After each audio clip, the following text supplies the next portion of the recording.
L'information a provoqué une onde de choc chez les défenseurs de l'environnement. Après 15 ans d'enquête, les investigations sur l'empoisonnement au chlordécone sont sur le point d'être interrompues. Aucune mise en examen n'a été prononcée par les juges d'instruction du pôle santé du tribunal de Paris. Alex Léveillé. Deux juges d'instruction parisiens ont annoncé aux collectivités et associations plaignantes leur intention de clore ce dossier, ouvert en 2007 sans prononcer de mise en examen. Rémi Heitz, alors procureur de Paris, avait estimé que la grande majorité des faits dénoncés en 2006 par les associations martiniquaises et guadeloupéennes étaient déjà prescrites dès le dépôt des plaintes. En 2021, rebelote, face à plusieurs parties civiles, les juges d'instruction estimaient que les faits seraient dans leur grande majorité prescrits. De leur côté, les avocats de l'association pour une écologie urbaine ont dénoncé, je cite, « Avec la tournure que prend cette scandaleuse affaire, on s'achemine vers un déni de justice ».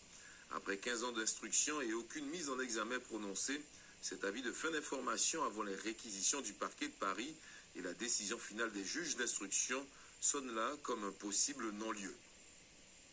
Maître Harry Durimel, bonsoir. Bonsoir. Merci d'être avec nous ce soir. Vous êtes avocat, c'est vous qui avez rédigé et déposé la plainte en 2006 pour empoisonnement, mise en danger de la vie d'autrui avec votre association SOS Environnement. 16 ans de procédure interrompue. Maître Durimel, est-ce que cela veut dire que c'est terminé? Loin de là, et c'est pour ça que si je partage l'indignation en toile de fond de ces différentes protestations, on doit savoir qu'un avis de fin d'information ne met pas fin à l'information, puisque ça ouvre d'autres champs. Nous pouvons faire des demandes d'actes. Si le juge refuse, on peut faire appel. Le procureur va prendre son réquisitoire après cet avis d'information, de fin d'information. Si le juge prend une ordonnance de non-lieu, nous ferons appel. Si la Cour d'appel confirme le non-lieu, nous irons en cassation et peut-être au niveau de la Cour européenne des droits de l'homme ou de la Cour européenne de justice. C'est pas un échec. Donc ce n'est pas un échec parce que pour moi qui ai rédigé cette plainte en 2006 et qui ai dénoncé ces faits depuis l'arrivée en 2002 de 2 tonnes de patates douces contenant du chlordécone qui nous a révélé qu'on nous empoisonnait en silence, et ce n'est que lorsque c'est arrivé dans l'Hexagone qu'on a appris qu'on était empoisonné en silence, pour moi c'est une étape qui est atteinte aujourd'hui, et c'est quelque part un certain soulagement, parce qu'aujourd'hui, nous savons beaucoup plus qu'en 2002 sur le chlordécone. Nous en connaissons la rémanence, 700 ans, nous en connaissons la toxicité, des expertises ont été ordonnées à notre demande, des investigations ont été menées. Aujourd'hui, à mon cabinet, c'est presque une armoire entière qui est consacrée au chlordécone. Donc, pour moi, le travail qui a été accompli alors que la prescription nous pendait au nez depuis l'origine, puisqu'on dénonçait en 2006 des faits de 1993 et 1981. Donc nous savions qu'il y avait ce risque, mais je dois quand même reconnaître que cet énorme travail d'investigation mené par les juges d'instruction avec lesquels j'échangeais à chaque passage à Paris, ces investigations nous ont permis aujourd'hui de savoir l'immensité, la gravité de cet empoisonnement. Alors désormais, sur quoi allez-vous insister? Eh bien, nous allons procéder aux différentes voies de recours que je vous ai indiquées, et l'article 11 du Code de procédure pénale prévoit que c'est l'instruction qui est couverte par le secret. Dès lors que l'instruction sera close et que nous aurons épuisé les voies de recours, nous aurons en main une masse d'informations qui nous permettra, cette masse d'informations, de poursuivre d'autres actions sur le plan administratif. Et aujourd'hui, nous allons au plan macro-politique également demander à ce que des mesures soient prises pour dépolluer. Moi, je ne veux pas voir le verre à moitié vide. Je veux plutôt voir le verre à moitié plein, parce qu'aujourd'hui, nous allons demander que soient financées les recherches qui sont enclenchées par Sarah et d'autres encore au niveau de l'université.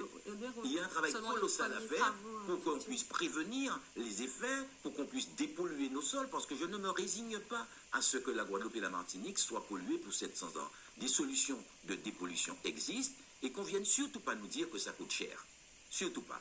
Donc on va se battre, et comme on l'a fait jusqu'à présent, et nous avons encore plus d'une corde à nos arcs, et notamment au plan juridique, au plan administratif et d'une manière générale au plan politique. Alors, que resterait-il aux partis civils comme moyen d'agir? Eh bien, lorsque vous avez de telles informations, que vous avez pu établir un lien de causalité, car ces dernières années, les avancées, c'est qu'on a reconnu que le cancer de la prostate est une maladie professionnelle. Nous allons nous battre pour que ça ne soit pas le parcours du combattant pour établir le lien de causalité entre le fait d'avoir travaillé dans les champs de bananes et d'être aujourd'hui porteur de multiples cancers. Donc on peut agir devant les tribunaux des affaires de sécurité sociale, devant les tribunaux spécialisés pour les risques professionnels. Nous pouvons agir devant le tribunal administratif. Donc cette masse d'informations, nous ne l'aurions jamais eue si nous n'avions pas porté plainte.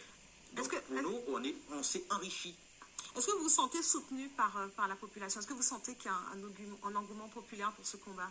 Depuis Est-ce que vous avez un appel à lancer justement à la population? Et je n'ai cessé de le faire. Il a fallu 20 ans pour qu'on se réveille, puisque c'est en 2002 que nous avons fait le premier cas de 10 ans, Yoman nous manger poison. Une dame m'a dit sur le marché une fois, Monsieur Dirimel, quoi penser la France qui fait nous Parce ça? qu'il y a eu des manifestations en Martinique, très peu en Guadeloupe. Voilà, donc il y a une grande indifférence, mais nous avons cette spécialité de nous indigner avec 48 heures lorsque une nouvelle tombe, et après ça retombe comme un soufflé. Donc j'espère que la mobilisation restera intacte, parce que maintenant c'est sur les politiques publiques qu'il faut définir pour faire face à une intoxication aussi grave qu'il va falloir qu'on reste mobilisé. Et c'est ce à quoi j'appelle les Guadeloupéens à rester mobilisés pour qu'on puisse porter les réponses qu'il faut à la mesure de cet empoisonnement. Ne pas céder à la fatalité, le combat continue, c'est désormais votre leitmotiv. C'est exactement ce que je veux dire. Merci beaucoup, Maître Dirimel, d'avoir réagi ce soir à cette information. Merci.